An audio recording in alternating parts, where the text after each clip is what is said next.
is the Gralien Report. The unusual, weird news, anomalies, exopolitics. It's beyond the fringe, where conspiracy theory can become conspiracy fact. This is the Gralien Report with your host, Micah Hanks.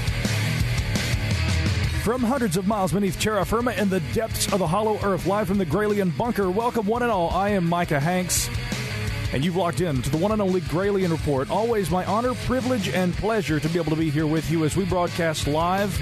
Remember, all you live listeners out there, if you're not already tuning in, it's 7 p.m. on Monday nights now via the worldwide Global Radio Alliance, kgraradio.com. I'm your host, Micah Hanks, along with our very special and everlasting co-host and producer, Mr. Chris Hayes, also in studio tonight. Good evening, Mr. Hayes. Good evening. How are you? I'm good, but I'm quite chilly. As I understand, it is snowing above ground outside the bunker. Absolutely. It is snowing. Well, we are bunkering down and staying warm, and we're going to warm you up with the latest news that's happening tonight. All that's fit for print in the world of the strange, the unusual, some breaking news from time to time. And, of course, we're also going to be analyzing during Hour 2 claims of extraterrestrial contact. Have we been visited? Now, I generally am not a proponent of this, but I'm a person who tries to remain open-minded, and many proponents of the extraterrestrial hypothesis as it relates to UFO research would maintain that, yes, we have been visited, and there is clear evidence. So we're going to look at the evidence, and we're going to see if we can convince ourselves, Chris and I, the, what is it, the believers, skeptics, is that what they call us now?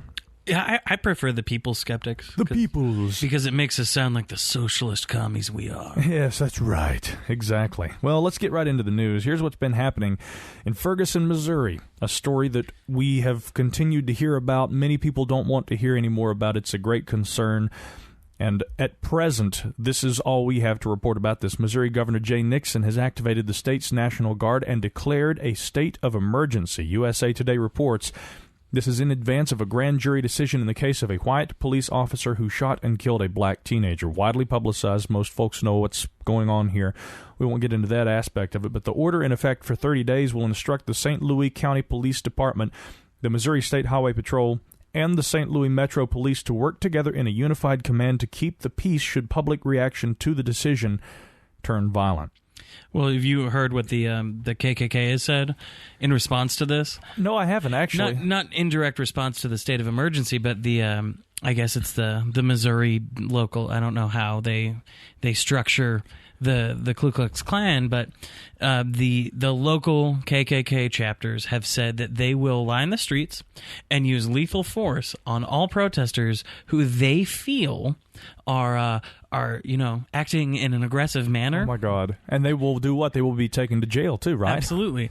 After this happened, though, the best part was I've been following this particular story for a while. I think I know what's coming. After this happened, Anonymous hacked the Ku Klux Klan's Facebook and Twitter account.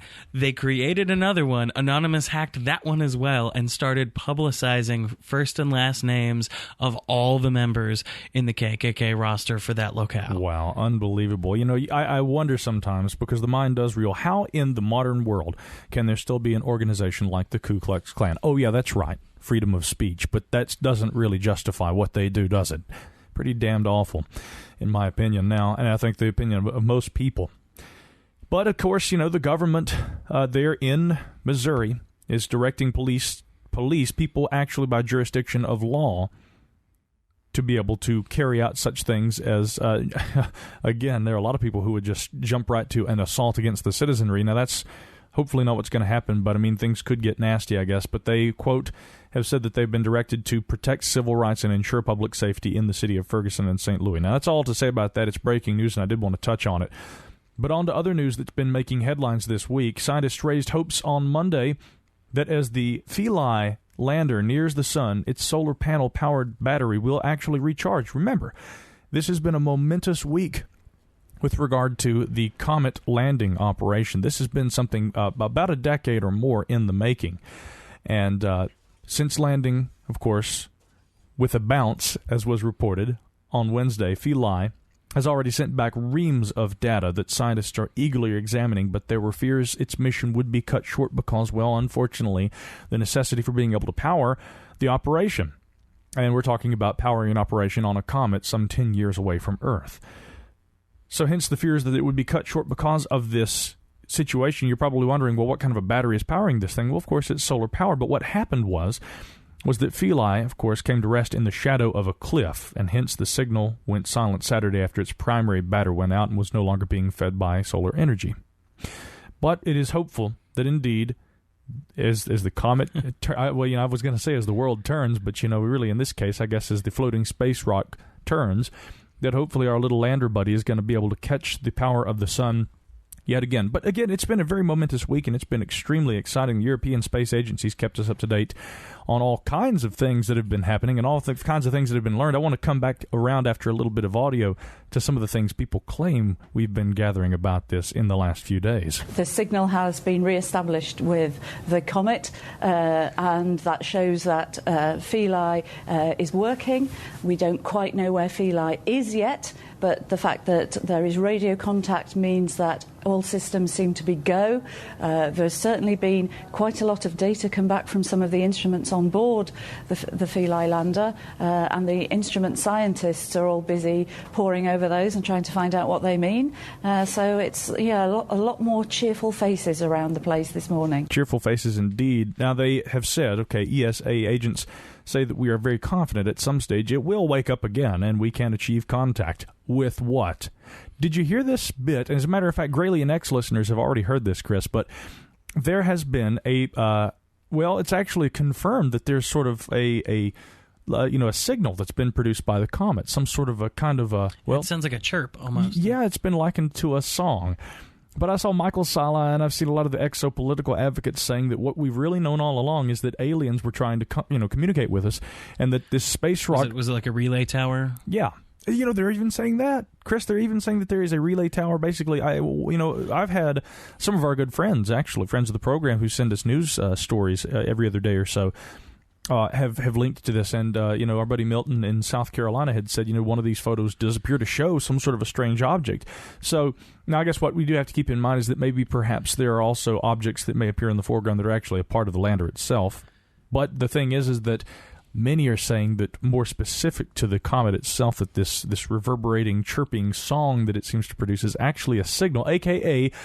the likes of 2001, a monolith that's broadcasting into space, and we've actually gone to intercept an alien message. Well, there's a non-zero chance that is the case, but do these people not realize that every astrological body in the universe, up to and including the universe itself, makes noise? Well, yeah, absolutely. And, electromagnetic fluctuations, these kinds of things can occur in all different sorts of situations as a result of a number of things. It can be minerals and, metallic, substructure or composition of such, said space rock. There are any number of things, and those things have actually been accounted for in relation to this comet. But yet again, I find that often what people tout as being evidence of alien intervention is essentially something that has been interpreted as being such, and generally counter to a consistent far less compelling narrative that is offered by science agencies which are commenting on said, situation, in this case it being a singing comet.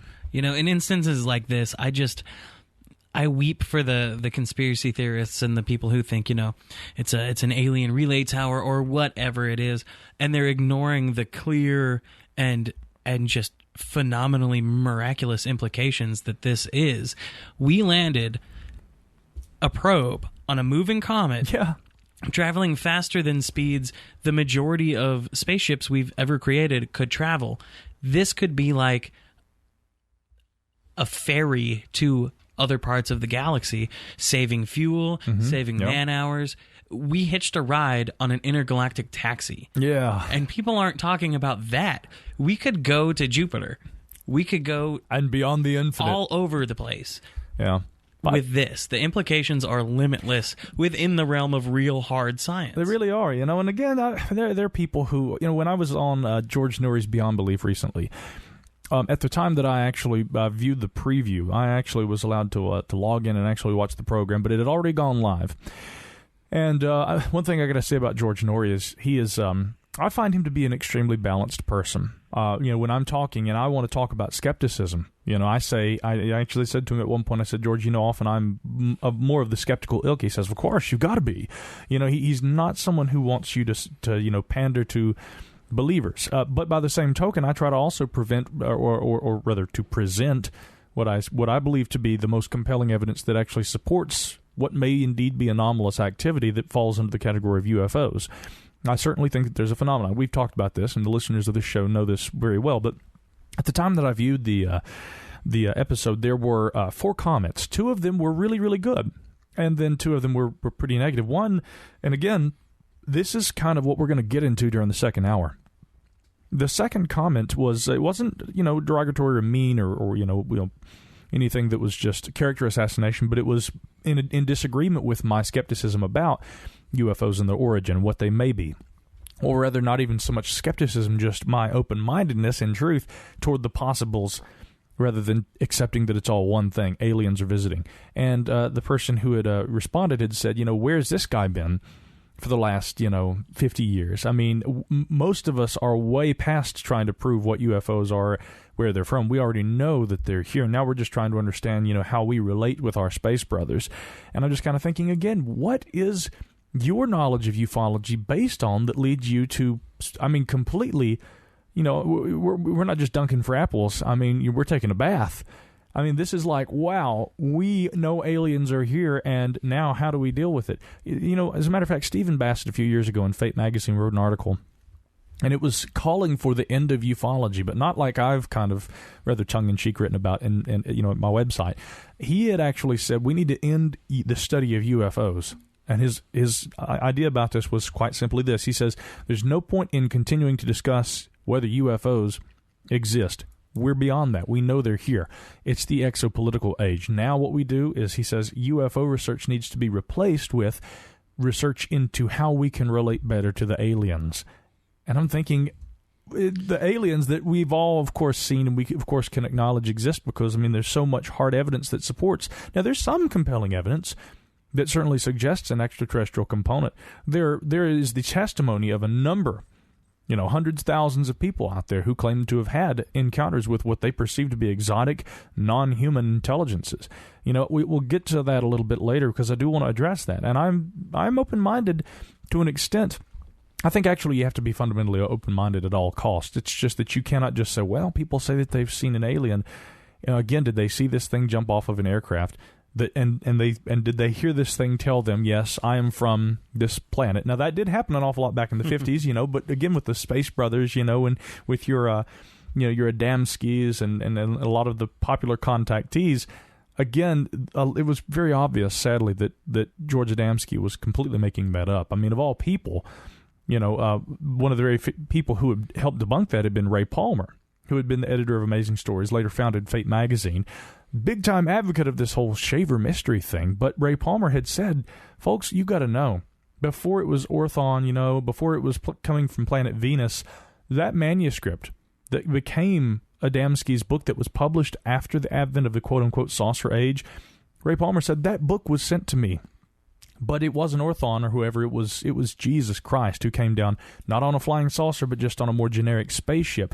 He changed everything in a book that had already been written, and he was pitching at me, probably years, maybe a decade beforehand, and it eventually got published, but only after the popularity of flying saucers, and only after he changed it from Jesus Christ coming down in a spaceship to a quote-unquote man from Venus who was warning, humankind, and picked, of course, Adamski. There are people who still believe that George Adamski was in contact in the desert back in the 1950s. And again, sadly, that story predates this whole flying saucer meme. He changed it all around to fit a common, and at the time, growing in popularity, in fact, a very popular meme that had been presented. And so these things have to be taken into consideration. It's not to say that we can attack the character of every individual who claims they've had contact, but we have to be very careful which characters we listen to. But maybe there is some compelling information. Maybe we'll talk about that. And I definitely, a little later, want to get into some of the stuff about Boyd Bushman. We have not talked about this on this show. As a matter of fact, I have avoided talking about it. But I think that at this point, it's more than enough justification to address this story. there are certainly some problems with it. But before we get to that, I do want to mention to people, if you're not already a listener of the Middle Theory podcast, it's a free podcast that Christopher McCullum and I produce just as well on a weekly basis. It covers more news and events, but we do deal a lot with conspiracies, and so the listenership of the Gralien Report no doubt would enjoy this podcast. But I'm going to tell you, one of the key stories we featured this past week was this story about the FBI crime statistics that were reported for the state of Connecticut, and the fact that 0 deaths were listed in relation to Sandy Hook Elementary School. And the reason I say in relation to Sandy Hook is because what was listed was, in the town of Newtown, Connecticut for 2012, there was a great big fat 0 by murders and non-negligent homicides for Newtown for the entire year of 2012. InfoWars, Chris. InfoWars carried this story. Okay. Of course they did. And they said, well, folks, what's this? Is this an admission by the FBI? How are we to interpret this information? Well, somebody sent me this link, and I looked at it, and I thought, there's got to be data that somebody's overlooking. So I said to Chris McCullum was actually here in the bunker with me that night, and we were doing some work for that week's upcoming show, and I said, Chris, look at this. He gets on the website, and within about 15 minutes, we're sitting there drinking a beer, and very casually, he's actually, I told him, as you're looking, let me transcribe what you're finding, and I'm going to look just as well. I think I pulled up a state municipal pamphlet that, first of all, was actually dedicated to the memory of the children and the other victims at the Sandy Hook shooting. Okay, so there were certainly state agencies that were overseeing this, and this is where the catch comes into play here, is the fact that you got to keep in mind, this information that was reported to the FBI was actually from city government, city police. State agencies had actually managed the investigation into the shooting. Chris goes to the FBI fact sheet. He doesn't scroll down the page. He actually has to find a different fact sheet, but he finds one that lists information for state, tribal, and other agencies that are basically operated on a state level. And sure enough, the information there reported coincided with the number of deaths that were reported in Newtown, Connecticut in 2012. And the crime sheet that's maintained at FBI.gov not only accounted for the deaths of the people at Sandy Hook, but also for other rifle-related killings that were reported, just not reported in the place where InfoWars and other people had hoped to find that data, or maybe in this case hoped not to find that data. And we went back. It was so easy to find the information. We go back, Infowars.com, that article was posted in September. They have not yet updated. They haven't even tried to look for the information. Think about that. Think about how horrible the memory of the lives lost, especially school children, be damned, unfortunately, because we want to pander this idea to people that, well, this is what really happened. Now, I will say there have been some pretty strange things that have been, especially in relation to what people call crisis actors and things like that have been alleged. I've even wondered about some of that footage. I really, truly have. But, all the data that's, again, InfoWars, anybody else wants to try and say that the FBI had secretly, very quietly admitted there was nothing to see here. No murders reported. Oh, yeah, they were. You just didn't look in the right place. So what you're saying is that there are separate and distinct sets of statistics kept for certain and specific reasons? Yeah, and the reason... And they're not all on one single piece of paper? Yeah, you got to do a little digging. Oh, my God, my whole life is a lie. Yeah, well, we did an entire breakdown, and so you can check that out on the Middle Theory web, or actually the podcast, but at the website we also have an article that provides all the links, and so if you disbelieve, if you don't buy what I'm telling you, granted, that means you're probably not going to buy what the FBI is going to tell you either, but all the information's there at middletheory.com.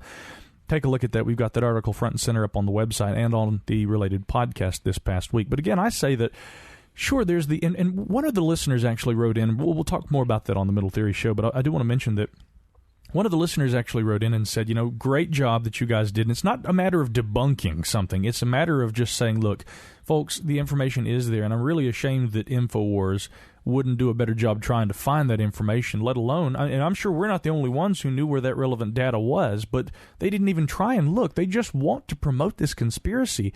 Does it really surprise you, though? No, it doesn't. But the thing is that those children, God, I almost get emotional. I can't say too much about it here because I'll tell you, the horror. I remember watching that as it unfolded that day. Many of us did, and to try and say that it never happened and that there were no lives lost, and it makes people angry when I try and say, yeah, folks, the information's out there. It did.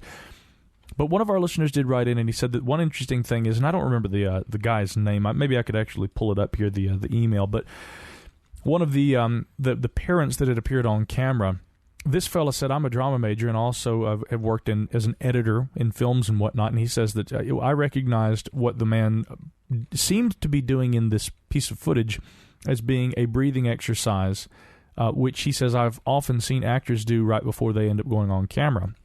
And he said I'd actually been editing a film where just prior to the actual take, one of the female actresses had been doing this breathing exercise, and he said I edited that into part of this segment of footage that I was doing to actually enhance the sense of urgency and her angst and being basically conveying her emotion on camera by adding this sequence of her actually just warming up with this breathing exercise. He said the particular footage, and I'm sure that people listening probably remember what I'm talking about. You may have seen it. This guy, he's kind of chuckling and said, are we ready to do this? And he starts doing this breathing exercise very quickly, and then he goes on the mic and his whole demeanor changes. So people have raised questions about that. Yeah, I admit that even looks fishy to me. But with direct regard to the FBI not reporting deaths at Newtown, that's absolutely false. And at MiddleTheory.com, we've got the right information. I cannot believe, I know I shouldn't be surprised, but I really cannot believe that InfoWars would carry that story.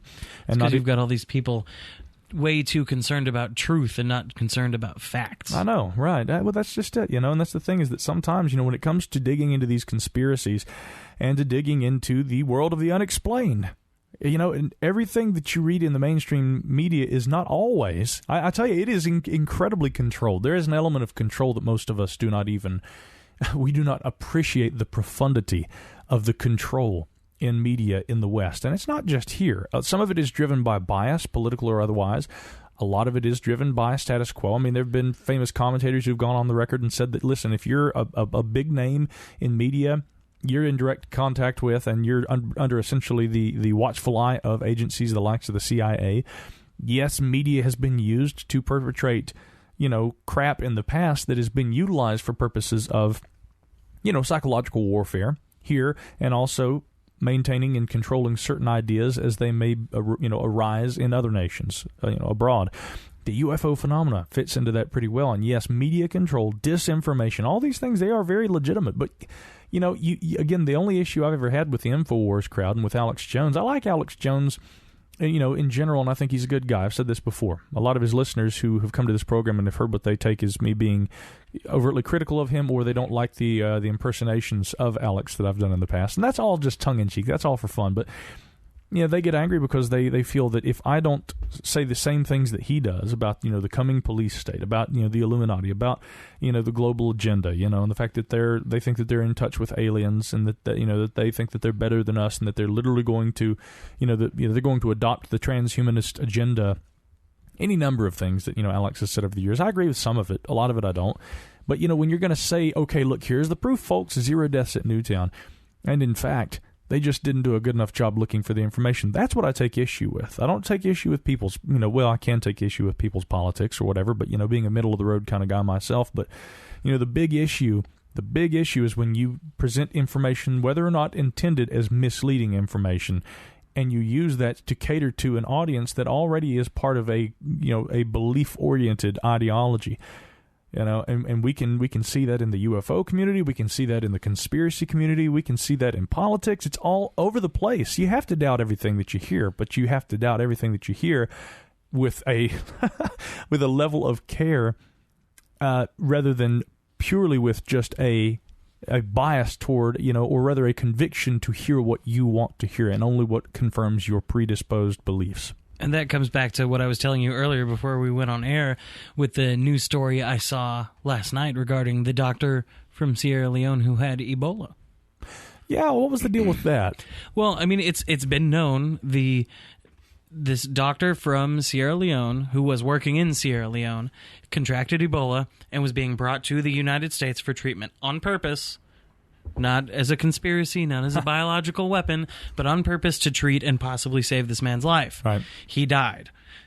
But the news story was, Ebola rocks the heartland. Oh, I know.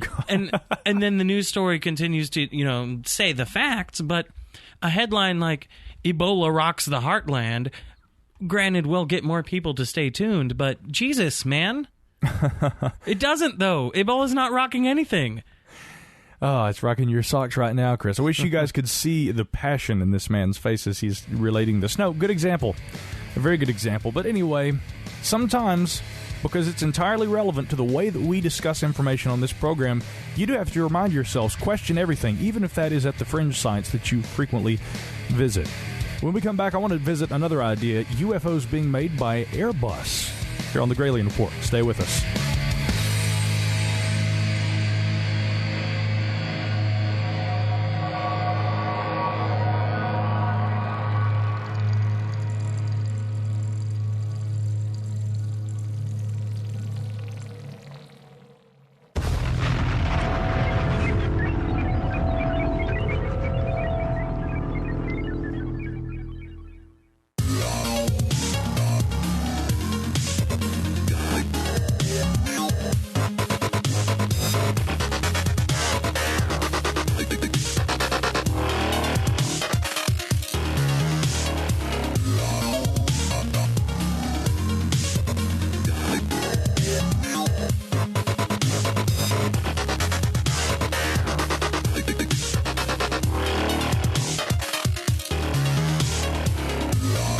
From the dark and tonight very cold heart of the Appalachian Mountains, I'm Micah Hanks, and this is the one and only Gralien Report.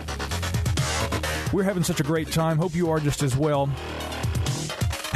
That was an extremely skeptical first segment. It really was. But I think that's necessary sometimes. Again, especially when we're talking about misremembering lives that have been tragically lost, it's important to adhere to at least certain facts, right? Yeah, but then again, I'm just trying to basically, pander mysterious stuff to people. They don't call me the armchair skeptic for nothing. I'm the believer's skeptic. You're the armchair skeptic. Let's get our tobacco pipes out, old boy. Molly! The beautiful thing about the cooler weather, and I do want to talk a little bit here about this, what they're referring to as a UFO patent that the Airbus company is apparently making headlines with regard to this announcement of this patent. Interesting stuff. I mean, we are looking at many, many, many changes in the way that we transport ourselves around the world, and of course, aviation itself is changing. But first, I do want to mention that I've had a little bit of time since it's the cooler weather months, and the band hasn't been out on the road traveling and performing. Oh, actually, we've been traveling an awful lot. We played twice on Saturday, and had another gig Friday night. I mean, there's still a good bit of travel, but just not as much as the summertime. Is what I'm saying. And as the cold weather begins to sneak up on us, people in the chat room there at gralienreport.com/podcast and radio, they're asking if it's snowing outside. And again, I think it is, but you're the guy who was most recently on the elevator coming down. So while you were above ground, was it indeed snowing outside here in Asheville, Chris? It was. Well, flurrying. Flurrying, yeah. They are calling for some snow tomorrow. But well, anyway, when it gets cold and it starts, getting weather to be, holding up inside, whether you be in a cozy, warm cottage or maybe like me in a fallout shelter underground.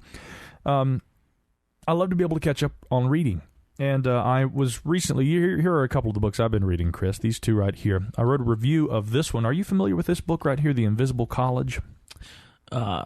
Is it by that Jacques Vallee guy? Jacques Vallee, yeah. Jacques Vallee? Yeah, exactly. Yeah, it's been re-released by Anomalist Books, and I wrote a review of this at Mysterious Universe because I was interested, and I actually told Patrick Weege, Anomalist, I said, this is one of Vallee's books that I actually have not read. Now, I found that a lot of the information is very similar to what he has written about in other books, but the idea with The Invisible College was that, he was talking about sort of the collective efforts of a group of researchers who... and there's actually a photograph of them, academicians and people who operate behind the scenes, but who nonetheless were very willing to, engage in serious research with regard to UFOs. And, this idea that nobody believes in UFOs or that nobody of credible, anyone of any kind of credible merit academically and whatnot would put their name behind serious research in UFOs, that's not necessarily the case. And I've disagreed with things that Vallee has said before. At one point, actually, in the book, he kind of looks at Assyrian and also Phoenician and a number of different kinds of pendants and amulets and hieroglyphs and different kinds of things, and he certainly kind of asserts the same sort of a thing that ancient alien theorists would, which is that certain circular formations and the like might be interpreted as being something else other than merely a symbological reference to a god, to a deity, to something else like that. For instance, he was fascinated with the way that circular forms continuously appear and often depicted with clawed feet as though to represent some sort of a flying object, presumably one that's circular, that would be capable of landing, and hence the reason for the depiction with the clawed feet would be so that this thing, to indicate that it was something that could land on the ground, come from the sky, land, and head back into the clouds. Now, I don't know that it's entirely without merit, that discussion. In fact, I don't think it's without merit. It's just that I always worry about interpretation of information, especially of the ancient world, through the modern lens of technology and our modern concept of things like space flight, space travel, and the like. But it's interesting because the very next day I was reading a different book, and what I have here is The Essential Jung, selected writings of course, the famous Carl Jung.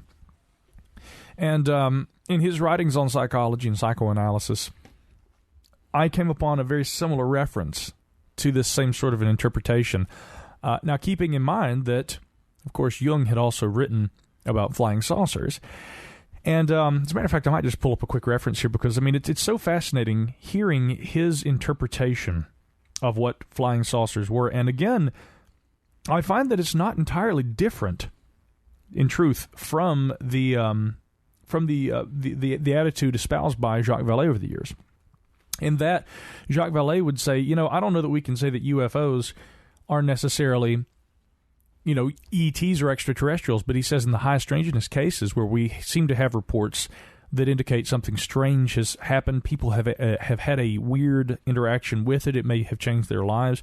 He says there seems to be a control mechanism, and whatever it is that we are perceiving seems innately oriented with us and interested in, maybe even vested in trying to change our lives and maybe even steer the way that humans on the whole tend to think. You find a lot of similarities in that perspective and what Jung wrote about flying saucers. In this passage that was from his essay, Flying Saucers, A Modern Myth of Things Seen in the Skies, which actually I own that entire thing self-published or published unto itself as just a short but nonetheless a book. But this relevant portion is interesting, and if you have never read this, it's worth hearing about. It is a difficult, or rather, this is actually from a portion of that. It is difficult to form a correct estimate of the significance of contemporary events, and the danger that our judgment will remain caught in subjectivity is great. So I'm fully aware of the risk I'm taking, Jung saying this, in proposing to communicate my views concerning certain contemporary events. Now, you can probably kind of glean what contemporary events he may be referring to, which he says seem to me important to those who are patient enough to hear me. I refer to those reports reaching us from all corners of the earth, rumors of round objects that flash through the troposphere and stratosphere and go by the name of flying saucers, discs, and UFOs. He probably would have said UFOs, actually, as was popularly said at the time. Now, these rumors or the possible physical existence of such objects seem to me so significant that I feel myself compelled, as once before, when events of fateful consequence were brewing for Europe, to sound a note of warning. He said, I know that just as before my voice is much too weak to reach the ear of the multitude, it is not presumption that drives me, but my conscience as a psychiatrist that bids me fulfill my duty and prepare those few who will hear me for coming events which are in accord with the end of an era. As we know from ancient Egyptian history, there are manifestations of psychic changes which always appear at the end of one Platonic month and at the beginning of another. Apparently, there are changes in the constellation of psychic dominance, or of the archetypes, or gods, as they used to be called, which bring about or accompany long-lasting transformations of the collective psyche. This transformation started in the historical era and left its traces first in the passing of the eon of Taurus into that of Aries, and then of Aries into Pisces, whose beginning coincides with the rise of Christianity. We are now nearing that great change which may be expected when the spring point enters Aquarius. It would be frivolous of me to try to conceal from the reader that such reflections are not only exceedingly unpopular, but even come perilously close to those turbid fantasies which becloud the minds of world reformers and other interpreters of signs and portents. But I must take this risk, Jung wrote, even if it means putting my hard-won reputation for truthfulness, reliability, and capacity for scientific judgment in jeopardy. I can assure my readers that I do not do this with a light heart. I am, to be quite frank, concerned for all those who are caught unprepared by the events in question and disconcerted by their incomprehensible nature. Since so far as I know, no one has yet felt moved to examine and set forth the possible psychic consequences of this foreseeable astrological change, I deem it my duty to do what I can in this respect. I undertake this thankless task in the expectation that my chisel will make no impression on the hard stone it encounters. Now, it's a very interesting, introspective, even at times slightly eschatological statement to be made on a subject like UFOs. And a lot of people have criticized Jung for saying that essentially, well, UFOs are all just something that is, stemming from within the mind. It's all interpretation of things yet to come. And these archetypal interpretations or visions that people have, they misinterpret as some sort of a physical something happening in the world. Whereas I don't know that that's necessarily what he felt. And in fact, Jung actually had said that he believed that there had actually been good evidence for, example, I think that the radar trace evidence that had been collected by the U.S. Air Force and other agencies reported in Project Blue Book did seem to indicate that there was a physical phenomena at times, and Jung acknowledged that. But, as he was mentioning, what had been leading up prior to what occurred in Europe, of course, he had been talking about the world wars. And Jung said something very interesting about visions that he had had leading up to the First World War. And again, I don't think that he necessarily interpreted this as, I am a psychic and I am seeing visions and I can predict the future.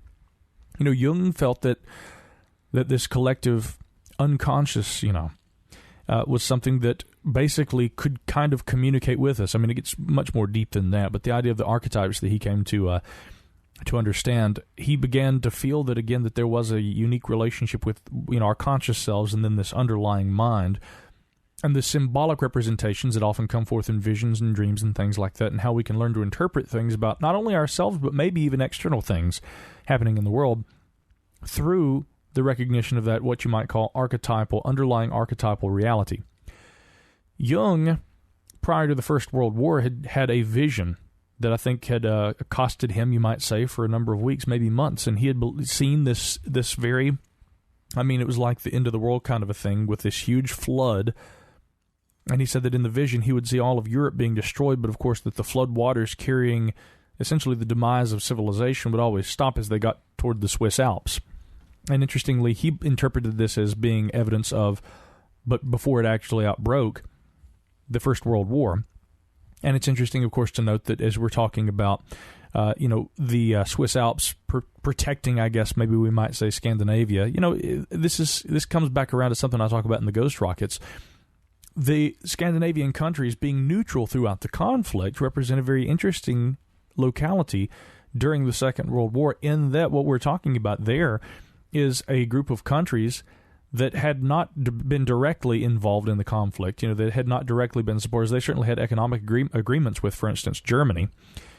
But it's these neutral countries in Scandinavia that later were, of course, the epicenter of the Ghost Rocket reports following the war.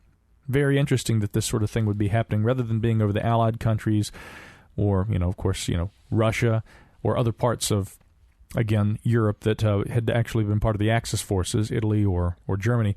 It's interesting that over these Scandinavian countries is where we see the bulk of the reports of the ghost rockets that began to occur. But anyway, Jung, I don't know how you could look at that outside the context of being representative of a kind of a premonition that he had had. It's just that I think that the way he interpreted these premonitions was very different, and he seemed to feel that the UFO phenomena was representative of some great change that was ahead of us as humans, and that some of the high strangeness, not maybe reports of things, oh, that's a UFO, when in fact it's quite obviously like a government aircraft or something. I mean, he's talking about strange lights that are seen in the sky. The very same sorts of things that Vallee talked about, in the sense that many people have interpreted these things, lights and, disembodied voices, high strangeness reports that fall under the kind of loose categorization of being UFOs, but which Vallee would say are more evidence of a strange kind of transdimensional control system. Well, Jung would look at it a little differently, and he would have said, this is something that is communicating to humans, maybe from within ourselves, but evidence of something yet to come. And it was an interesting interpretation of the UFO phenomenon. I think that there's some pretty common ground between those two men, Vallee and Jung. But it is interesting to look at those two perspectives. One that, again, many people mischaracterize as, he just thought that we were all just, making this up. I don't think that Jung thought that we were making up flying saucers, and the evidence for that is the fact that he took the time to write about them. He didn't try to just debunk the whole thing. He had a pretty far-out interpretation of what they might be, but again, I have always said that I think that there are a variety of things at play here.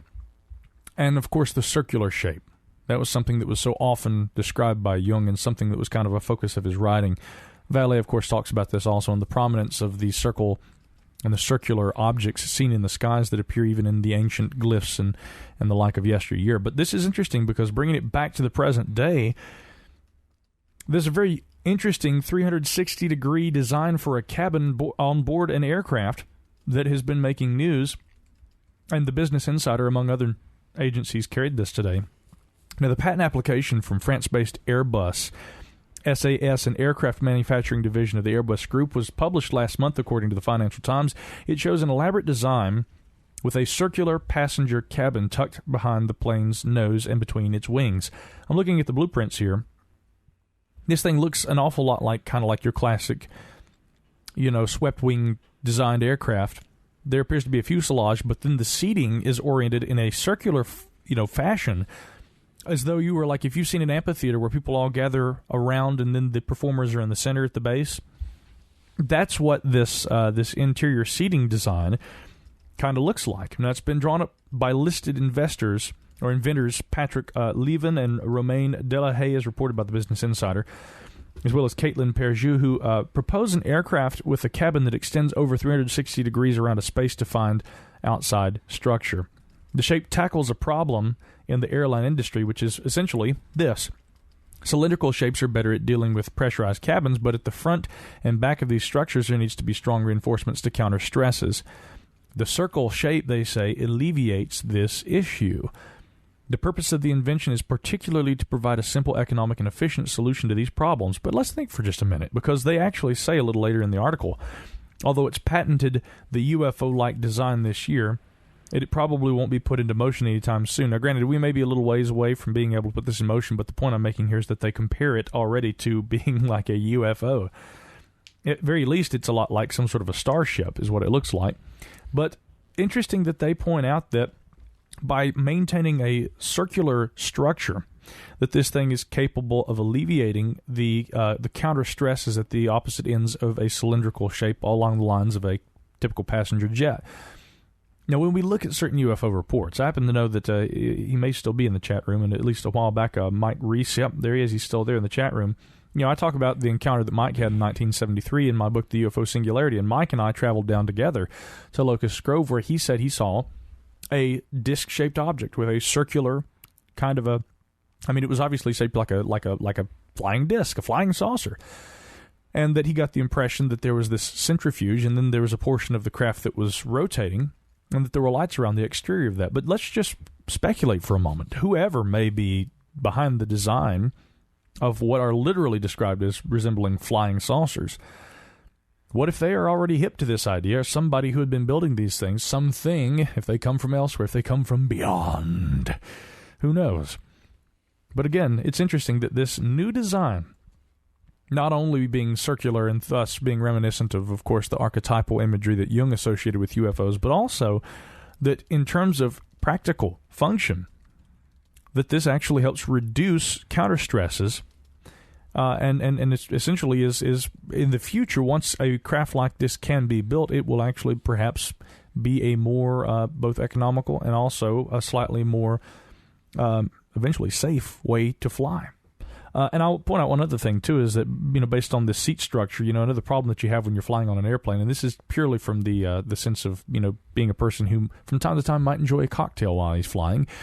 If you're on a long, cylindrical, seating arrangement like that, they have to, of course, people who are bringing along the refreshments have to either start at one side or the other. And so if you're sitting in the middle, you got to wait all day before you can get your Coke or your coffee or your, if you're going to have a cocktail, maybe a gin and tonic.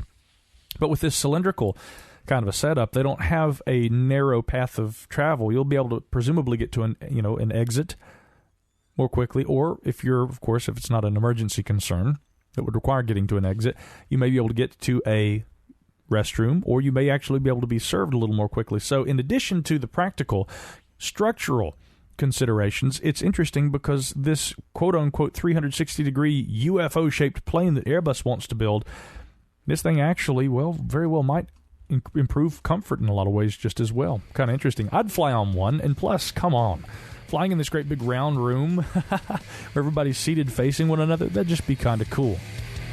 But everybody goes to sleep on these planes anyway, not like they're really going to be looking at you. We'll pick up with a few more of the latest news stories on the other side of this break here on the Gralien Report. Stay with us.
From the high mountains of Appalachia, it is the Gralien Report. I'm Micah Hanks. Welcome back.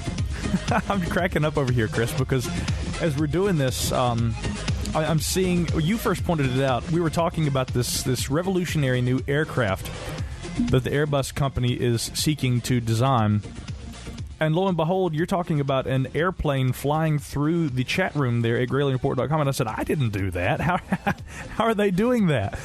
And then there was a UFO, and I look over just in time. You know, I've been waiting my entire life. This is interesting cultural commentary. Every time I look up, I see a plane. Somebody else says it was a UFO, and I clearly see a plane. Well, this time somebody says they see a plane, and I look just in time to see a UFO. Race, are you over there? He's over there clowning around, isn't he? Oh, yes, I'm here. There he is. Finally, the Gralien audiences get to enjoy that deep baritone of yours. What are you doing over there? How are you doing this, in fact? That's the question I have. Well, that's just part of the magic of live and interactive chat, Brother Micah. Yes, it is. You literally are flying Gralien spaceships through our chat room there. Yeah, those are kind of cool. Those XSAT that we have our chat rooms from, they provide those for us, and they're really cool. People seem to like them. That's hilarious. Yeah, and I see somebody, X-Lady there in the chat room saying, Micah, I want you to know the first time that happened, I thought it was a virus.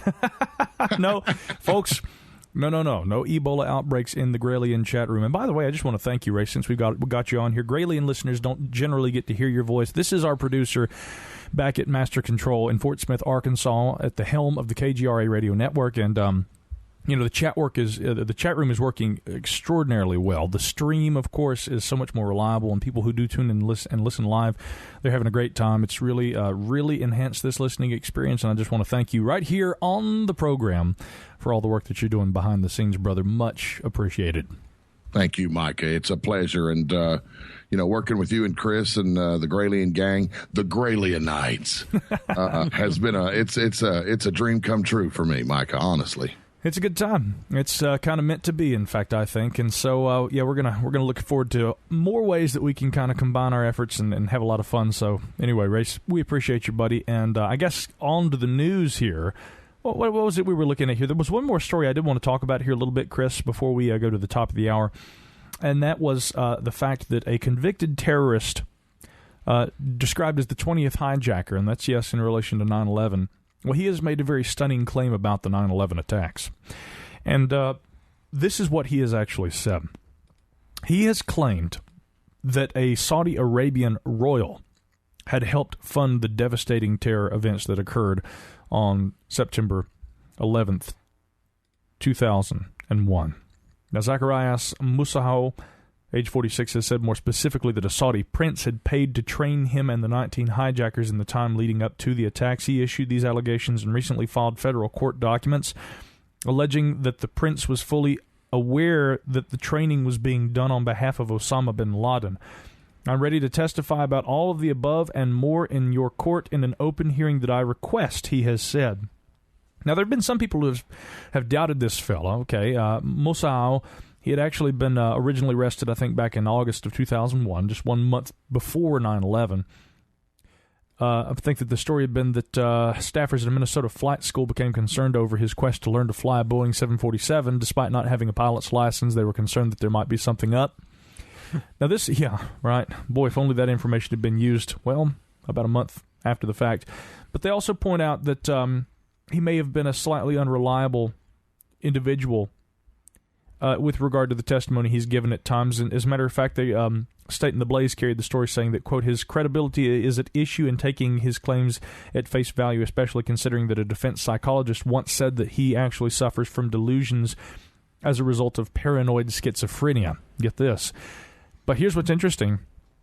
The fact that he asserts that there is a Saudi Arabian royal that was related to this is actually consistent with something we've talked about on this show in the past. Chris, do you remember the story of the 7,200-word redaction from the congressional inquiry into the cause of 9/11? Vaguely. Well, here's the story. Again, this information was actually redacted, but there are members of Congress who can actually access the entire thing and have actually done so, and that in reading this full report, not the public version that includes this 7,200-word redaction, they can't say exactly what happens, but there have been people on record, congressmen, who have actually said it's information that would cause us to have to rethink everything we think we know about 9/11. It would be embarrassing. It wouldn't break our country apart, but it would certainly be embarrassing in relation to what we think we know and the official cause of what actually happened that day. And I suppose that probably would have to do with breakdowns in intelligence, that if heeded, if warnings had been heeded a little as he scratches his large red beard. Sorry, I just love that. Sometimes bears got a scratch. Yes, indeed. But no, the idea here is that it has been inferred that this 7,200-word redaction actually contains information that does implicate the Saudis with 9/11. I have said in the past, and I'll say again here, that it sounds to me an awful lot like a credible, different take, nonetheless, but a very credible one, that has to do with this idea of there being a conspiracy, a cover-up, a 9/11 cover-up. And I don't think that the cover-up is that it was an inside job and that there were people who were rigging the building with explosives, but there's definitely information that has been withheld from the public. And sadly, what this man has said, whether or not people choose to consider him a reliable, source on this kind of information, it nonetheless is in keeping with what people have inferred this document actually contains, that there was a Saudi connection. And there have been a lot of people who have said that, which in itself, to me, is an extremely disturbing component to this. And I find time and time again, Chris, that when our government lies to us and they hide information from the public, it less often has to do it less often has to do with information. See, they're trying to choke me right now. I'm about to tell the truth, and they're trying to literally keep me from talking on the microphone. Who, the Saudis or our government? Our government. Okay. When they are engaged in a cover-up, I tend to find that it is more often aimed at trying to save face and cover mistakes that have occurred rather than something aimed entirely at, just dissuading the public from believing in conspiracies and the fact that they were doing things that they shouldn't have been doing, i.e. false flags and the like. I'm a little wary of all that. But anyway, when we come back, we'll delve into one of the biggest cover-ups many have alleged, and that is the UFO connection to ETs here on the Gralien Report.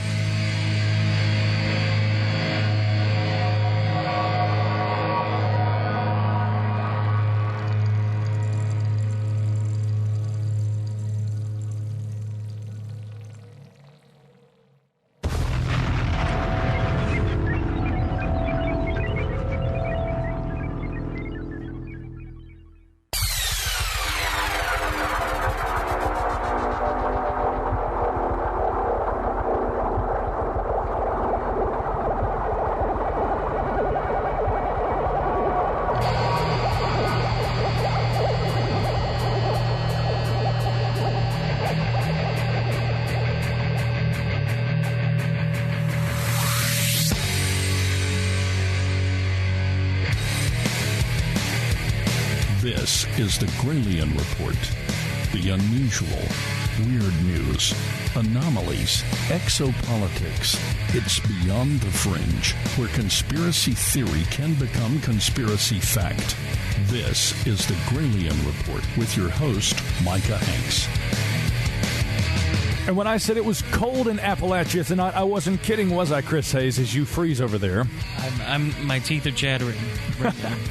Tough it out, guy. I will. My face is warm. My chin is the warmest it's ever been. Yes, exactly. As we're engaging in a fair share of chin wagging here tonight on the program, we're about to get into a bit about alien contact here on Earth. And we've got a lot of different angles we're going to approach this from. And I do specifically want to discuss the Boyd Bushman thing.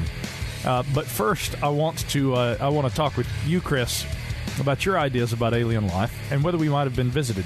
Before we get to that, however, I do want to also mention that if you are not already a subscriber of Gralien X, let me tell you a little bit about what you're missing. Not only do you get an additional weekly show, an additional update, an additional edition, in fact, that we call the Gralien X podcast, but we also feature from time to time other kinds of content.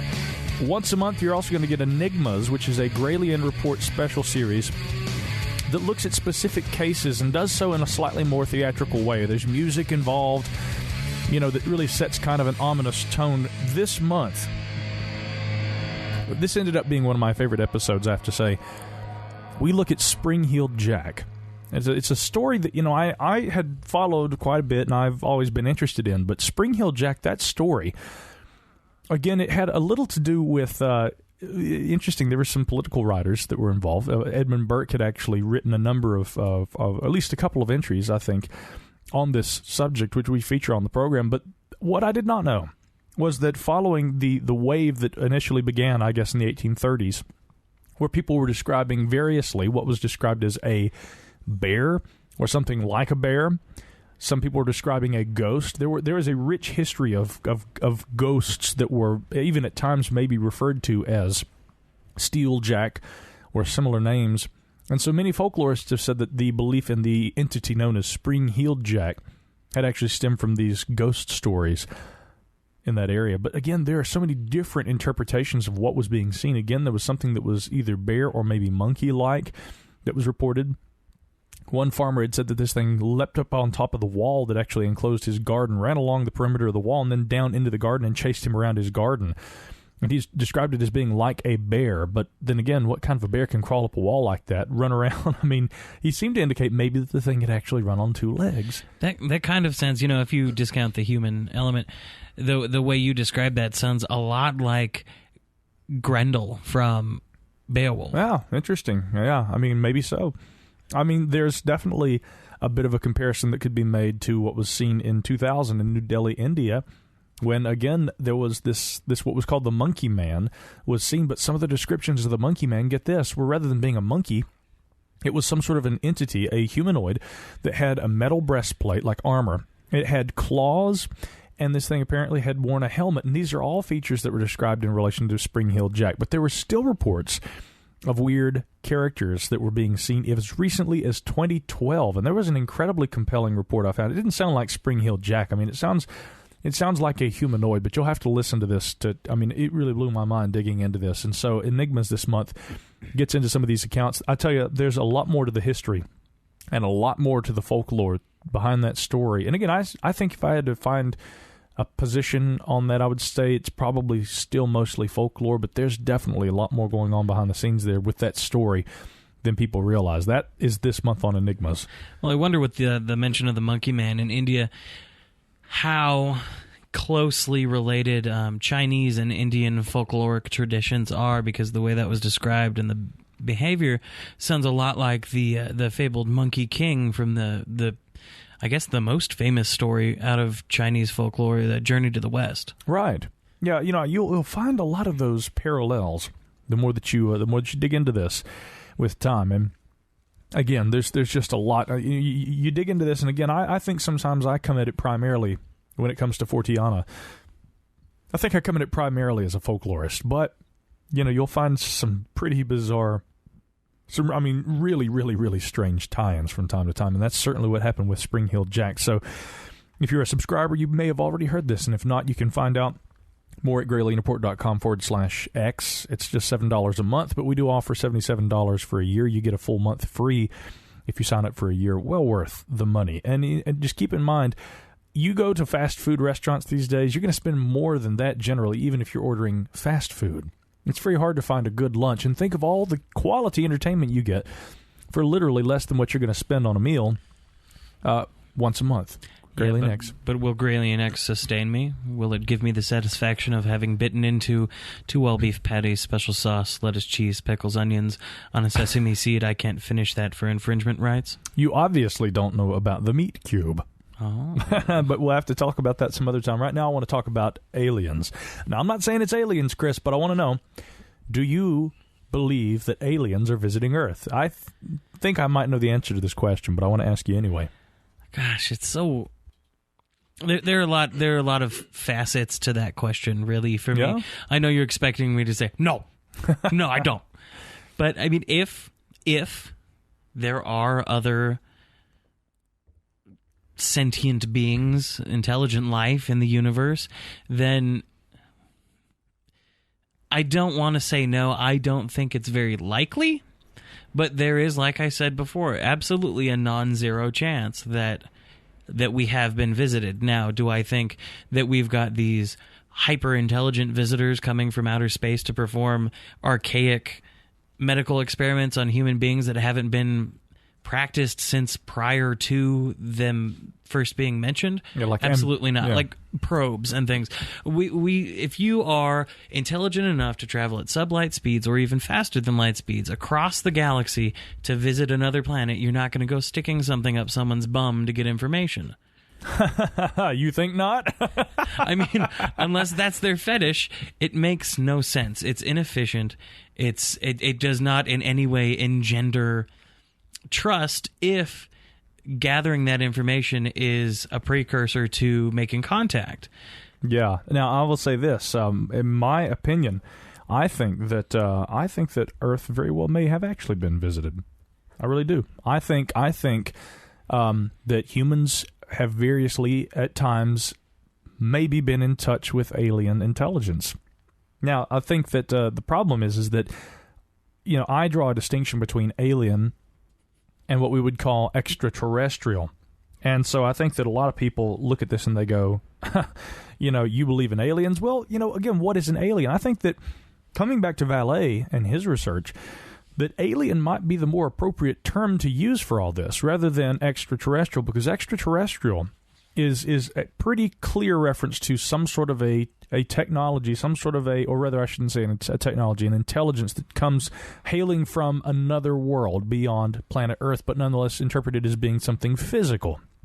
Whereas I would say that if we look at, the idea that maybe people who have utilized ayahuasca and, entheogens and things like this, could they have actually had, who knows, encounters with disembodied sentient intelligences? Now, let's say that if a ghost actually exists and someone claims that they've had an interaction with a ghost may be some sort of a remnant of the conscious, the conscience of or rather the consciousness of a person.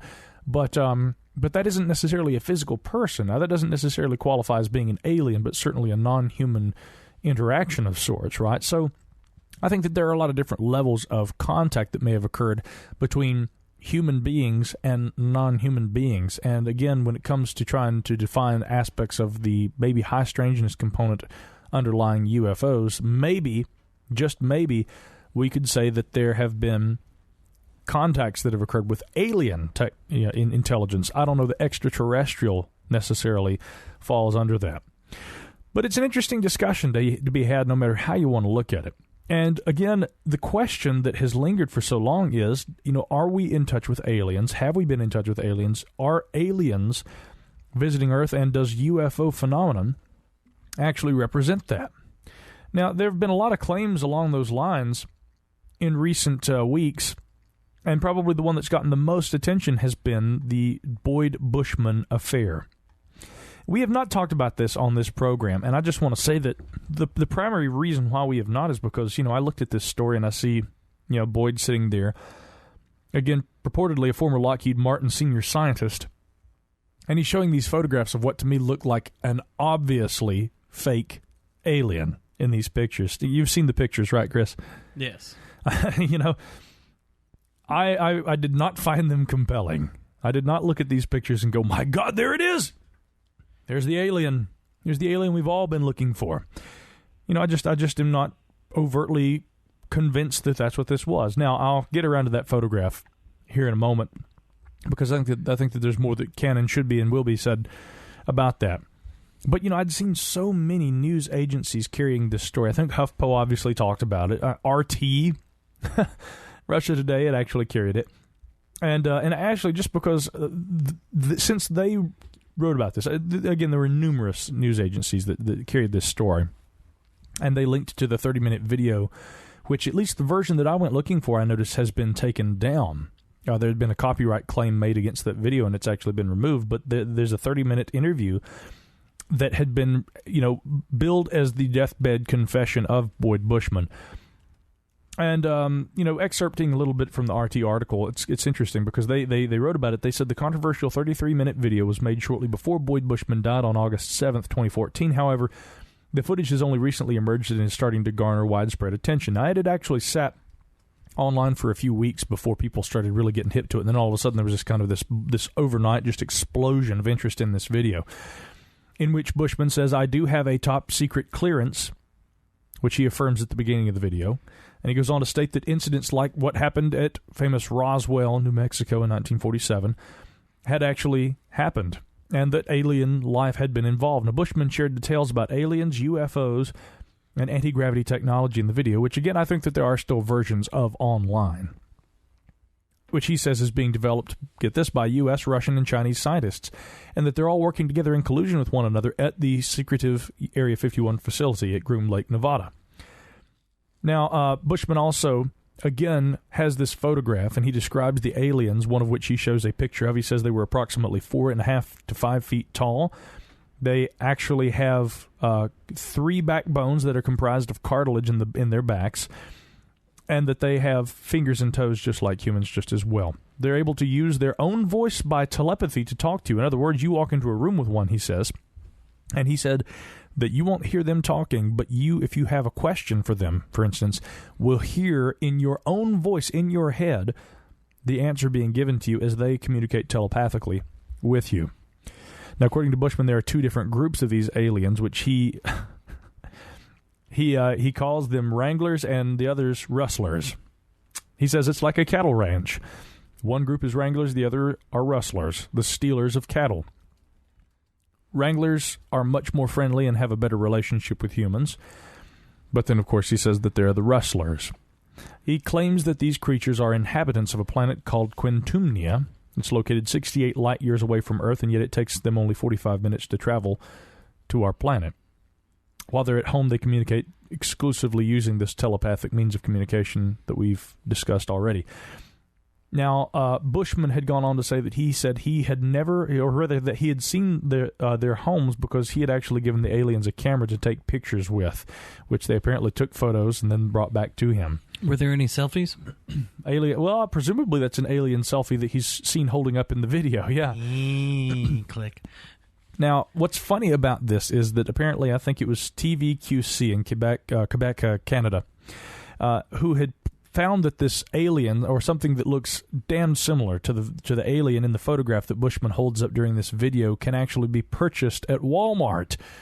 Now, here's the thing. He says that he had purportedly given them a camera, and that they had apparently taken alien selfies and, you know, pictures of their home and everything. And this is the picture. If he knew what these aliens look like, he, of course, has this picture, and hence he should have known that this picture depicted one of the aliens that he had purportedly had these interactions with. And yet the picture actually only shows a mummy, or rather, that's a reference, by the way, to the alien mummy of the Linville Gorge, the alien Muppet, as we sometimes call it. But this is basically a little stuffed alien doll that you can buy at Walmart.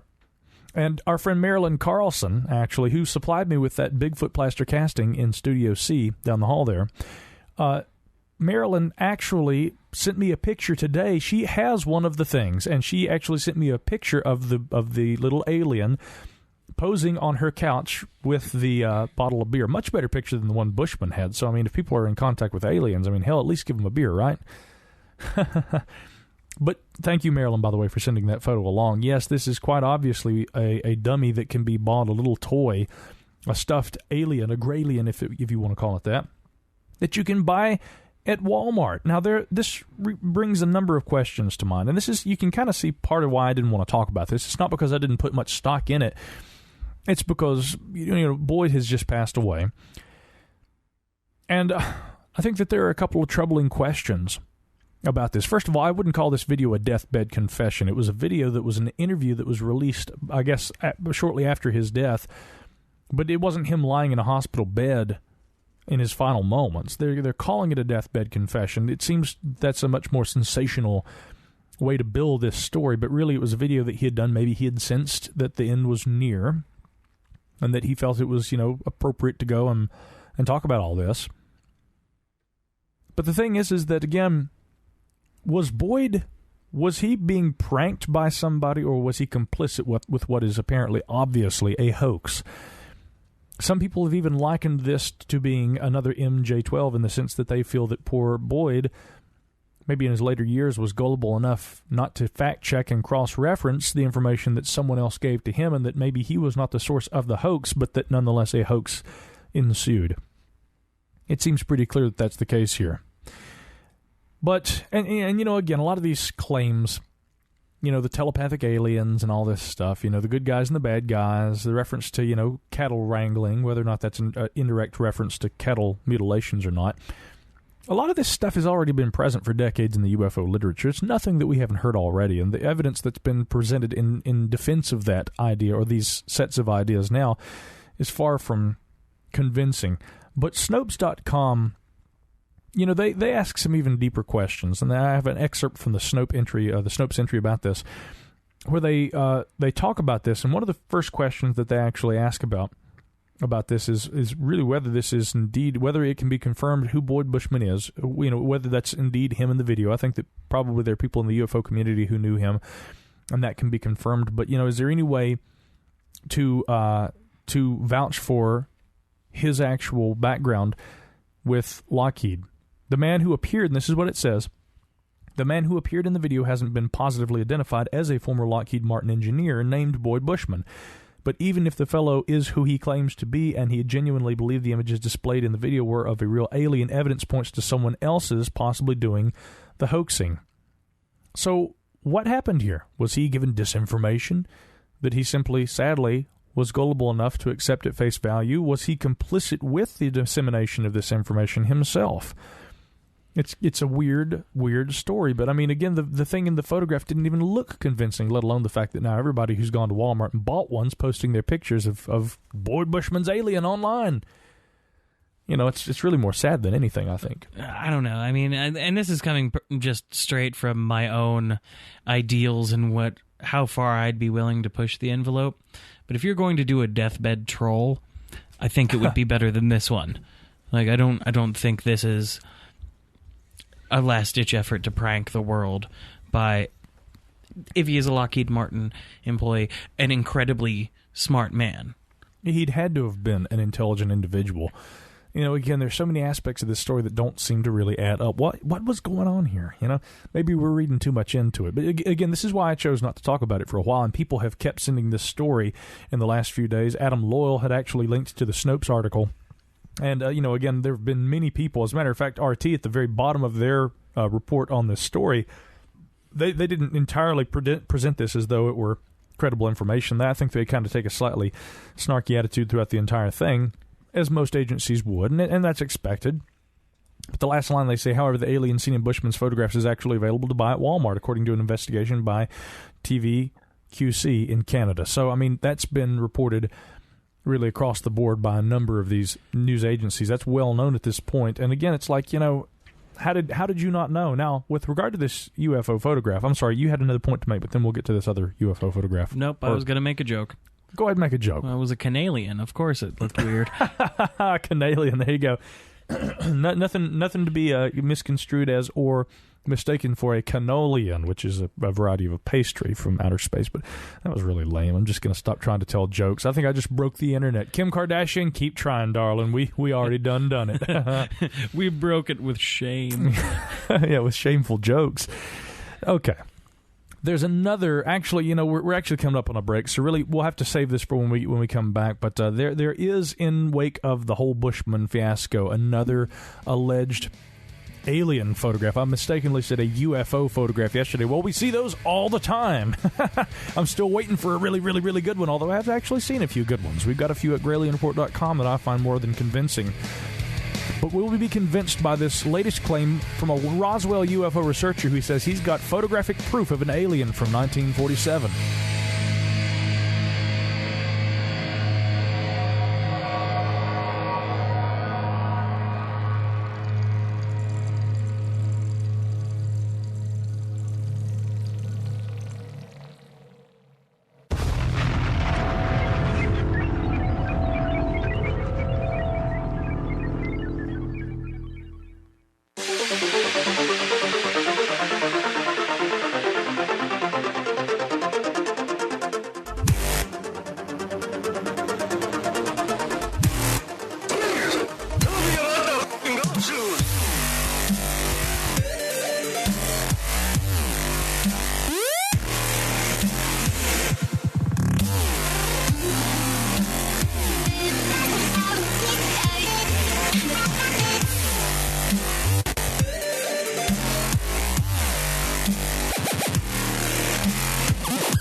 I had heard a legend some time ago, Chris, that there was indeed a photograph of an alien that had surfaced.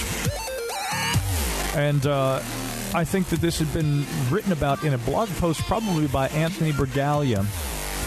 But there was no photograph. I mean, there was mention of the photograph, yeah, but there was no photograph, and I was always a little disappointed. I mean, hey, if you guys have got a photograph, why haven't we seen it? I don't think you could handle it. Yeah, you can't handle the truth. Your tiny little brain would break. Yeah, we would break not only the internet with a celebrity butt shot, but we would also break our brains with the realization of there being an extraterrestrial presence in our midst. But no, this is an actual claim. And I'd even go a little conspiracy theorist on this one. Like, okay, good. Let's do this. Go. Imagine. Okay, so there is irrefutable photographic evidence of a living organism, sentient or otherwise, from another planet that has come to Earth. Yeah. If that's made public, what do you think? What kind of storm do you think that would cause among 90% of the world's populace? Something proved, or proven rather, that flies directly in the face of thousands of years of deeply held beliefs. Yeah, religion, I mean science really too. I mean, yeah, it would be absolute chaos. It probably would be. You know, I got to tell you, we're going to have the folks from the Sasquatch Chronicles podcast on this show, and I want to do that because I was on their program the other day with Wes and Shannon. Shannon and I have been in touch for a long time, and she had always wanted to get me on the program. And talking with the two of them, you know, they do a great show, and Wes was asking me, interestingly, about whether there was a Bigfoot cover-up, and I said, well, I mean, I certainly, and I had to try and paraphrase this by talking about the belief in there being a UFO cover-up. But I am a little less convinced that there is a UFO cover-up and that information is being withheld from the public, and kind of in the line of thought that Colonel John Alexander has espoused in his book and also his public discourse on this subject. There doesn't seem to be a lot of credible evidence that we, as historians or as researchers, can rely on. And again, I think that's the important point to be made, because a lot of people would probably listen to a discussion like this and say, oh, Mike is so skeptical tonight. God, why is he such a skeptic? Being skeptical is about being able to have reliable information that supports the argument that you're trying to pose. And you have to understand where I'm coming from. I am a writer, and I personally will be criticized if what I write is not capable of being backed by factual evidence. For instance, I actually saw a thread going on Twitter last night about two of my books, The UFO Singularity and Ghost Rockets. And the UFO Singularity was the major, mass market publication. We produced Ghost Rockets and published that here in-house with Rocketeer Press, our own little imprint. But 10 to 1 people prefer the Ghost Rockets book. And what I really love about the UFO Singularity is the fact that book looks at the UFO phenomena and some of the memes, I think, present in this field through the lens of future technology and the expectations of our modern futurologists. I find that fascinating. But, one of the tweeters had said, that book, didn't lead me to any conclusions that I personally haven't already drawn, whereas the Ghost Rockets is based on, factual data, a lot of information, reports that can be, fact-checked and validated, and information that's actually stored at NASA's Aviation Safety Reporting Center. In other words, there's a lot of data, and people on the thread were all of them virtually saying, "Oh, the Ghost Rockets, that book." Never would have thought that book would have become what it has. And again, it kind of shows that in the UFO community, we can speculate all day, and I state in the UFO Singularity that there's a good bit of speculation in that book. Now, I try to back it all up with a lot of information that comes from science journals, technology reviews, and these sorts of things, too, in relation to the discussion that we have in that book. And it is more of a thought experiment. But if you're a UFO researcher, you get to a point where, you can only speculate so much, and you do have to present facts. And more as a researcher, that's kind of the direction I've gone, which is why the Ghost Rockets, being a book that followed the UFO Singularity, took more of that kind of an approach to it. So when I'm being skeptical, folks at home, you do have to remember the reason why, as a writer and a researcher, and someone who wants to be able to use historical data, government data, or any other kind of data to substantiate the argument being made, the reason and the necessary reason that skepticism is employed in making that argument. I maintain that there is a phenomena, and that collectively we could say that UFO phenomena seems to occur, and that there is documented evidence that UFO phenomena has been occurring at least for the better part of the last half century, probably more, according to certain theorists, the likes of Jacques Vallee and others. But again, what you can't prove is, what the source of this phenomena is. What the modus operandi of it is, if it is indeed intelligently controlled, which is essentially the assertion of the ET hypothesis people. And people who are of this mind tend to say that the Space Brothers have been coming here. They are coming here to protect us from ourselves. Chris, you remember we had Robert Hastings on the show a while back? Oh, yeah. And Robert, I like Robert a lot, and, wonderful guy, brilliant thinker. But, when we had him on the show, we did disagree, and I even told him, we agreed to disagree, and it wasn't, a falling out kind of a thing. I mean, it was very respectful, but he had said, if aliens are coming to Earth, i.e. extraterrestrials, and they are dismantling our nuclear sites, not really like taking them apart, but taking them down temporarily, as has been reported in his book, UFOs and Nukes, he says, then all the better, because essentially they're protecting us from doing things that could be harmful to us here on the whole. And I think that a lot of people look at UFOs as being representative of the alien overlords that are coming to protect us from ourselves, which removes, in the minds of some, I guess, the necessity for accountability that we as humans, culturally, politically, and otherwise, are supposed to have. But if we can't govern ourselves and prevent catastrophic global change that usually results as a product of, conflict and war, if we can't govern ourselves any better than to prevent the outbreak of war and to prevent the horrors of genocide and holocausts as have happened, and, hopefully we can prevent from happening as we steadily careen toward, being more civilized on the whole as a civilization, I think that it's up to us as humans to be able to do that, and I fear sometimes that the belief in an extraterrestrial component to the UFOs, whether or not there is one, there could be, but the belief in it, despite the possibilities or what the evidence actually entails, often is actually utilized as some sort of a strange kind of an escape mechanism where people don't have to maintain that accountability for themselves because the aliens are going to do it for us. And hence we come back to this argument that had been brought. Where's Micah Hanks been for the last 60 years? Well, first of all, I was born in 1983. I'm aging myself, dating myself here. Is that legal in this state, by the way, to date myself? I don't know. I think we're real close. We're working on legislation. Okay. Yeah. But pretty soon you will be able to date yourself. It's all about legalizing cloning. See? We gotta start at the small stuff. Yeah, sorry. I if I met a clone of myself, I would have to say you're not my type. Yeah, no, I would tell myself to kick rocks any day. I prefer the girls. I just got to be honest. You know, Micah, you're an attractive guy, but Ugh, can you imagine a female me? Could you imagine a female me? Gosh, I mean, Yeah, I can. she would never stop talking. Amy Pond. Oh, really? Yeah, you could be a companion. I have a companion. Well, I mean, since I just got downgraded. Since you lack the required plumbing to be a companion, you are by default a doctor. I guess so. Okay, well, Chris, in here you were worried about being a comic relief. He makes me laugh. Wait, I'm sciencing here. What are you talking about? No, There's here's the science. Again, I want to come back around to the idea of there being photos of aliens. Okay.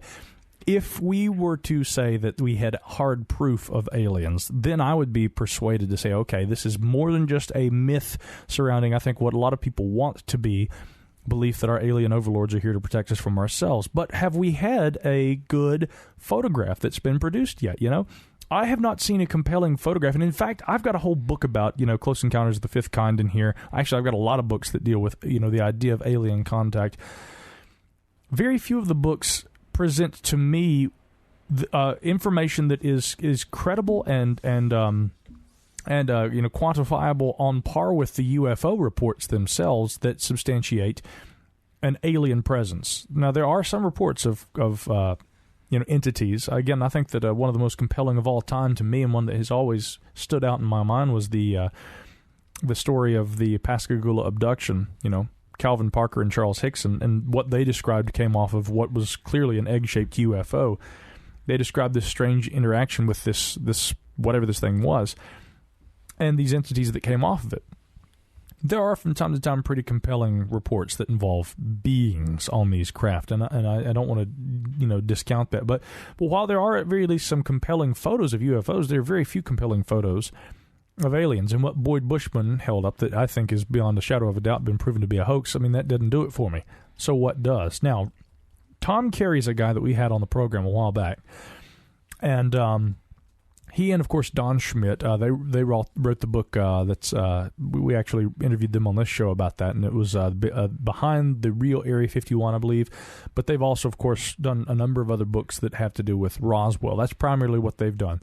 Now, Tom had apparently been part of a panel discussion, I believe, at American University, where he had, I think that some of the other participants had been Leslie Kean. We had, let's see, I know Leslie Kean was on there. I'm trying to remember who all else. Anyway, well, the point is that he was on this panel, and he apparently made the claim that he had this photograph that he says will prove once and for all that aliens are real. Now, I'd heard about this again in relation to some of the blogging that had been put out by the Roswell Dream Team. I think Anthony Bragalia wrote about it at the UFO Iconoclasts. Here's what Alejandro Rojas actually has had to say about this as far as what he reported at Open Minds recently. He said, Carey has been researching the alleged crash of a flying saucer in Roswell, New Mexico since 1991. Now, he is the co-author and researcher, as I just stated, of a couple of books on this topic with Don Schmidt, and he told the crowd there at American University that he has images that are on Kodachrome color slides, and that their research on the legitimacy of the slides has been very promising. Here's what he said specifically. Tom Carey. He says, what's interesting is the film is dated to 1947, which coincides with the year of the Roswell crash. He said, we took it to the official historian of Kodak up in Rochester, New York. Listeners of KGRA will probably remember that Richard Dolan always says that his hometown Rochester is famous for, the Kodak factory. Well, that's what Tom Carey did. They took it there to the official historian of Kodak, who did his due diligence on it, according to Carey. And he said, yes, this film strip, the slides that the photographs were taking on are from 1947. It's 1947 stock, and from the emulsions on the image, it's not something that's been photoshopped like today. He says it's original 1947 images, and it shows an alien who's been partially dissected lying in a case. Oh, I'm sorry, were you going to jump in and say something? Only about the fact that it's on Kodachrome film. This is just from my photography days. Yeah. The fact that it's on a Kodachrome film or any kind of chrome film from Kodak is, I can't believe I'm about to say this. Go ahead. It seems slightly more credible to me because slide film is much, much more difficult to alter and far more... It's far easier to see alterations to the slide than you could on regular negative film. Yeah, no, and that's kind of the argument that Tom Carey makes, too, is that, okay, these photos would have been much more difficult to fake. Now, he's also described what the slides show. He says that there are 3.5 to 4 feet tall beings on this thing. He says that the head is almost insect-like in the photo. The head has been severed from the body, and there's been a partial autopsy carried out. The innards have been removed, and we believe the cadaver has been embalmed, at least at the time that the picture was taken. Now, he says he received these slides from a couple in Texas. The woman was a high-powered Midland, Texas lawyer with a pilot's license. We think she may have been involved in intelligence during World War II, and her husband was a field geologist for an oil company. Now, that's an interesting story, and that's really basically all we have right now. He says that he has the photograph. He gave this information about it. Now, apparently Leslie Kane had, posted on her Facebook page after the fact and said, I had nothing to do with that Roswell stuff. She's, of course, very skeptical about that and tries to distance herself from anything, but I think the historical discussion of UFOs as a prominent and apparent phenomenon in our midst, she's very careful about associating herself with abduction and things like that. But according to what Tom Carey has said, this is confirmed by other blog posts and other information about these photographs, which I've been hearing about behind the scenes a bit for a long time. He claims that this photograph shows the real deal. Now, when will we see it? That's the question. Is this going to... Tom Carey, I think, is... I don't agree with everything that he and Don Schmidt have written, but I find them to be... very credible researchers, I guess. I think that their intentions are pretty good. Other people might dispute that, but my interactions with them have been good.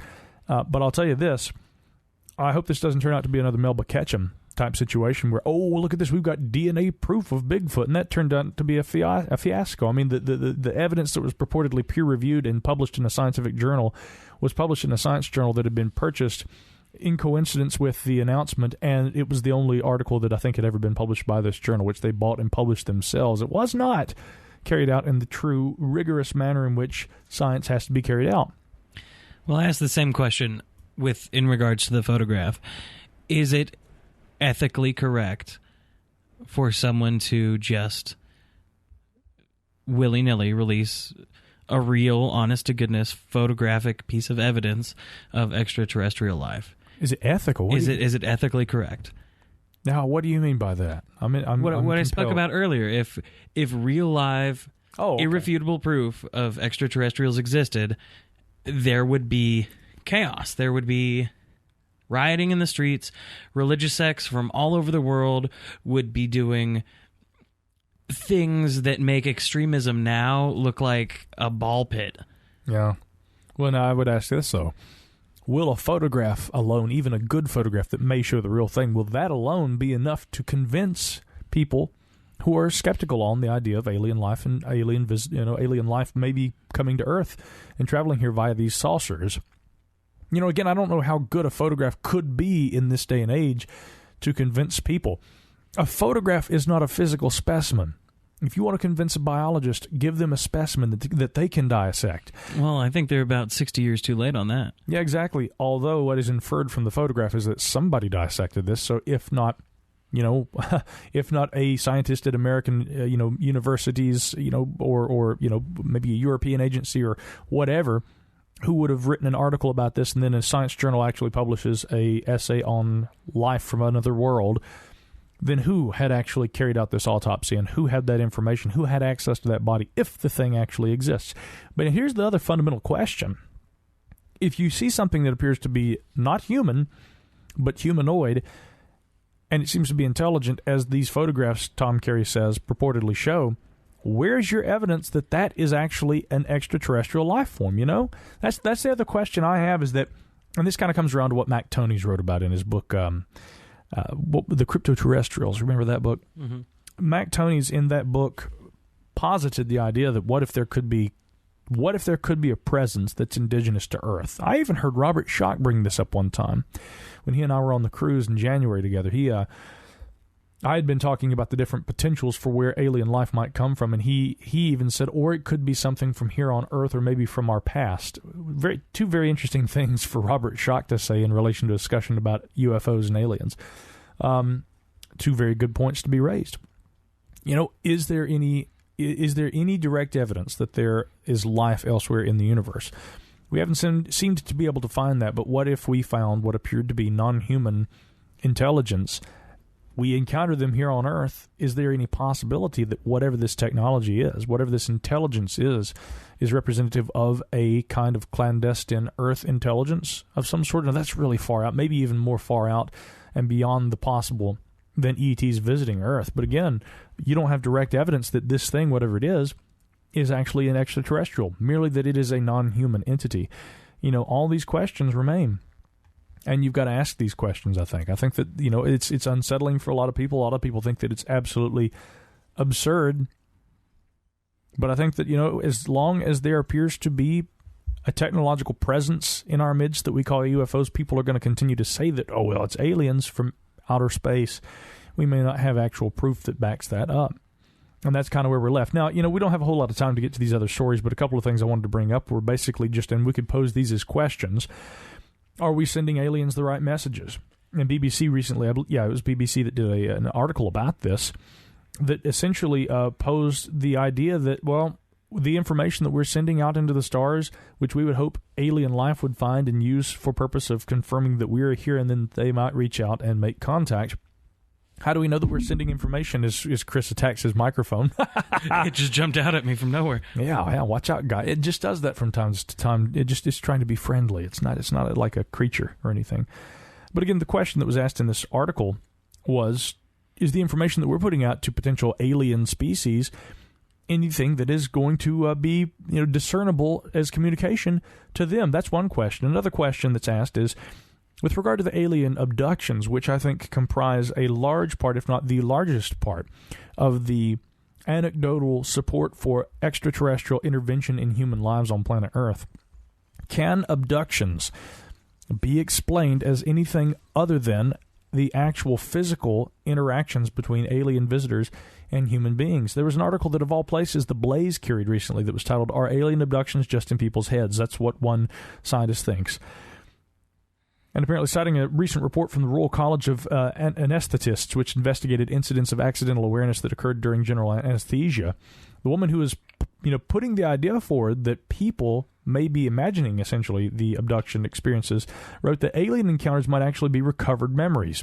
Interesting, because, get this, we were just talking about recovered memories on the show last week. If anything, we were taking a very skeptical stance on that. Now, in this article, the researcher is Anne Skomorowski, and she is a doctor practicing psychosomatic medicine at New York Presbyterian Hospital. Interesting that she believes that alien abductions might actually be recovered memories. She said alien abduction has been considered a fantasy, a hoax, and even to some a fact, but it is now clear that it may also represent a recovered memory. Now, where are we to stand on this, Chris, having looked at the potential dangers of the recovered memory idea last week?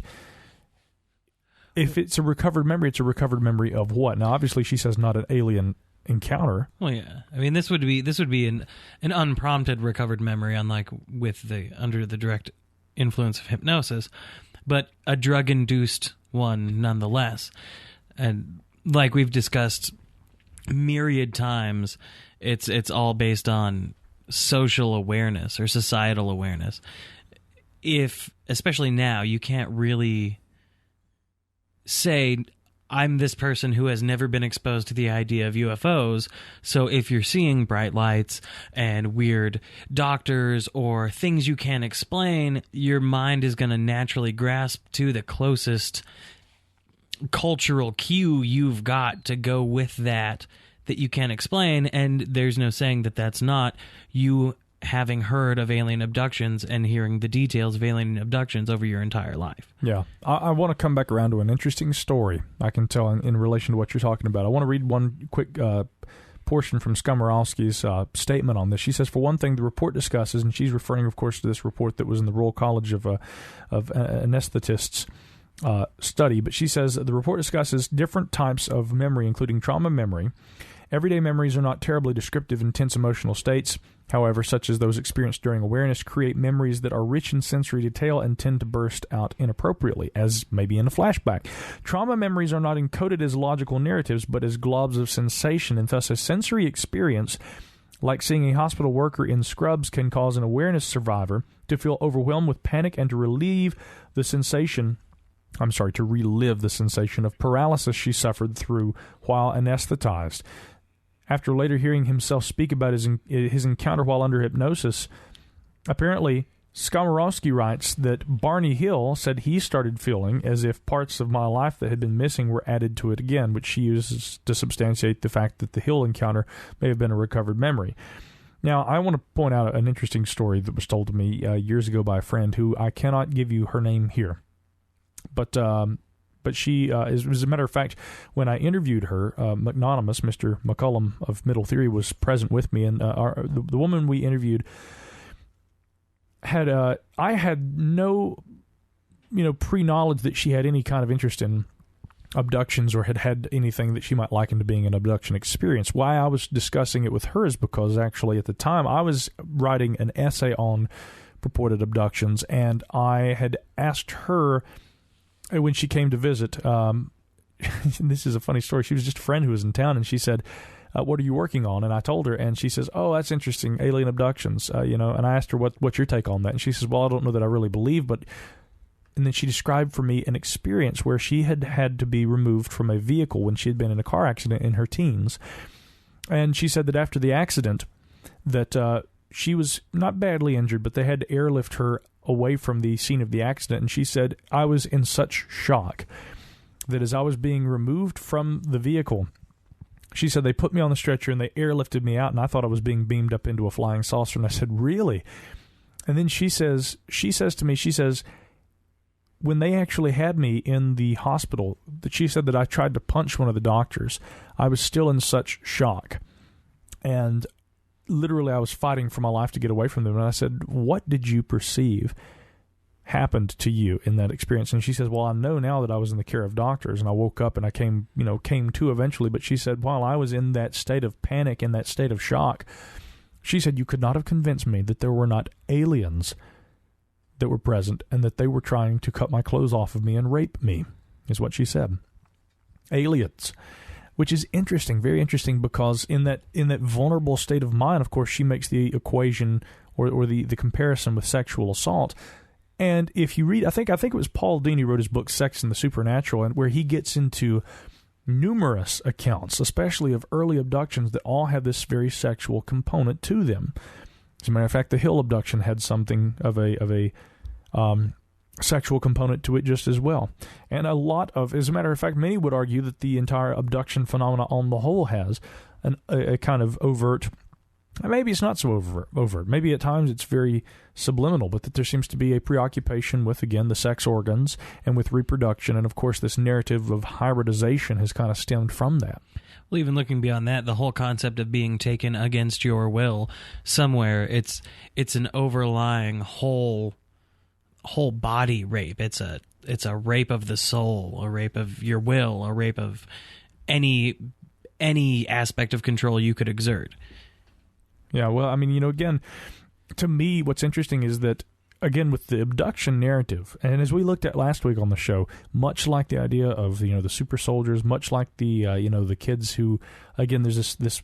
I don't doubt that some of this stuff's true, especially with regard to things like MK Ultra, human experimentation, testing the powers of the mind, some of this stuff. No, I'm serious. I think that there's probably a component to this that is actually logical, and had we had access to the information, that there would be, facts that backed up some of it. However, again, a lot of the MK Ultra files were destroyed, but the reason I bring that up in relation to all this is, while there may be some component to a lot of this, there is this belief among people who, again, through the utilization of these kind of recovered memories, and I wonder almost if, in relation to this alien abduction study, if Anne Skomorowski's use of the recovered memory term is somewhat different from the idea of the recovered memories that we talked about last week in relation to hypnosis.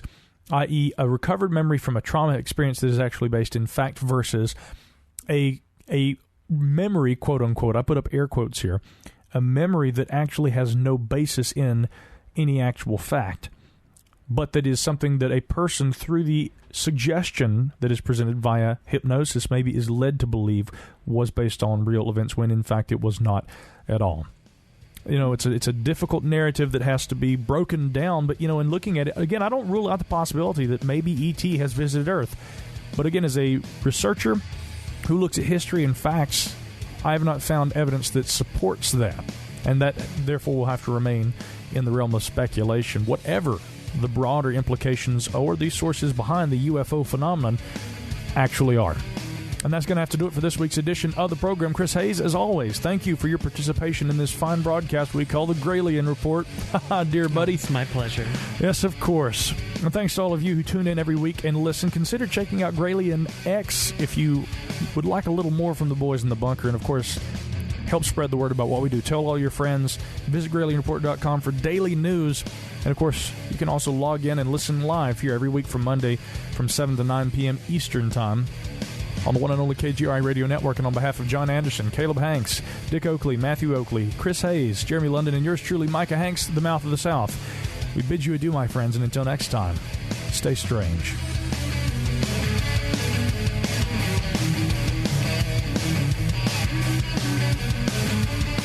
You've been listening to the Gralien Report with Micah Hanks. Any rebroadcast or duplication of this program or program content without express written permission is strictly prohibited. The Gralien Report, in direct cooperation with the internet website GralienReport.com.